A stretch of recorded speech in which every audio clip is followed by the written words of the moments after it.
Halo teman-teman, kembali lagi bersama saya Hopipa Indah Prawangsa dalam membahas soal dualitas program linier part 2. Oke, soal yang kedua atau yang part 2 ini kita akan mengerjakan soal menggunakan dual simplex pada bab 5 dengan maksimumkan Z sama dengan 2x1 min x2 plus x3 dengan kendala-kendala x1 plus x2 min 2x3 lebih kecil atau sama dengan 8, 4x1 min x2 plus x3 lebih besar atau sama dengan 2, 4x1 plus 6x2 min 2x3 lebih besar atau sama dengan 8, x1, x2, x3 lebih besar atau sama dengan 0.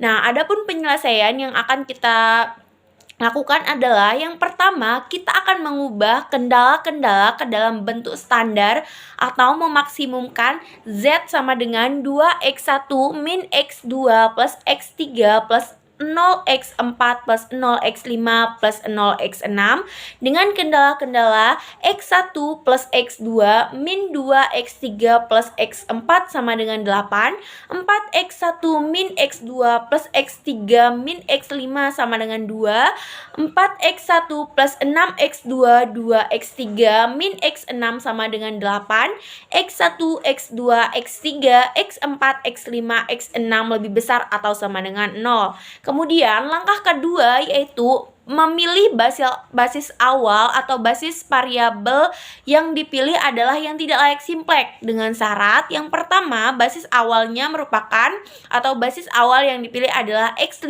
dan x6.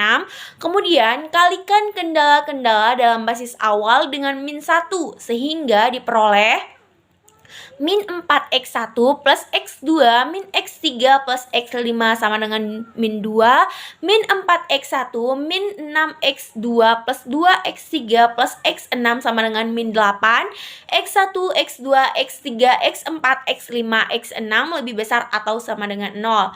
Kemudian langkah selanjutnya atau langkah yang ketiga yaitu mencari dual simplex menggunakan tabel iterasi.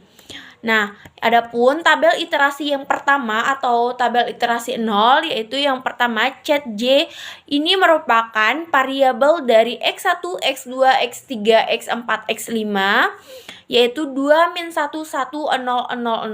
Kemudian di sini ada CB 0 0, kemudian XB X5 X6 dan X1, X2, X3, X4, X5, X6 dan BI. Nah, nilai ini merupakan dari basis standarnya yang telah kita cari. Kemudian dengan hasil BI yaitu min 2 min 8 dengan ZJ 0 0 0 0 0 0 dan ZJ min ZJ sama dengan 2 min 1 1 0 0 0 0. Kemudian QJ-nya sama dengan min per 4 min 1 per 6 min 1 per 2 tidak terhingga dan 0. Nah, kemudian ditemukan basis pivotnya yaitu merupakan min 8. Kemudian di sini kolom pivot merupakan min 1 per 2 dan elemen pivotnya adalah 2. Kemudian untuk tabel selanjutnya kita mencari menggunakan matriks yaitu B2 baru sama dengan B2 lama dikali setengah. Kemudian B1 barunya bisa kita cari dengan B1 lama ditambah dengan 1 dikali B2 baru.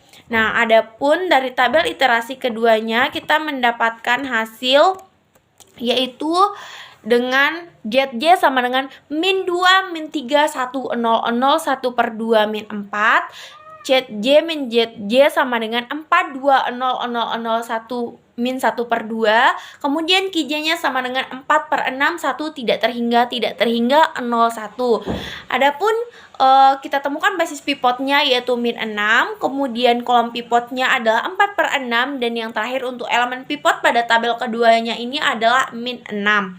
Kemudian untuk mencari tabel dari iterasi kedua atau tabel ketiganya dalam metode yang akan kita bahas ini, kita menggunakan matriks yang menggunakan rumus B1 baru sama dengan B1 lama dikali setengah, kemudian B2 baru sama dengan B2 lama plus 2 B1 lama B1 baru. Nah, adapun tabel ketiga atau iterasi keduanya yaitu kita dapatkan basis pivot yang didapatkan yaitu min 2, kemudian kolom pivotnya yaitu 2/7, dan untuk elemen pivotnya itu min 7/3. Nah, untuk tabel yang selanjutnya kita menggunakan matriks dengan rumus B2 baru sama dengan B2 lama dikali min 3/7. Kemudian untuk B1 barunya kita menggunakan B1 plus min 1/3 B2. Nah, untuk tabel keempatnya atau tabel iterasi ketiga yaitu kita mendapatkan nilai optimumnya 4/7 karena Kj-nya sudah tidak ada, jadi ini merupakan nilai optimumnya yaitu 4/7. Kesimpulannya, nilai optimum maksimum dari masalah tersebut adalah 4/7 dengan nilai X1 5/7 dan X2 6/7. Terima kasih, itu saja yang dapat saya sampaikan. Wabillahi taufiq wal hidayah. Wassalamualaikum warahmatullahi wabarakatuh.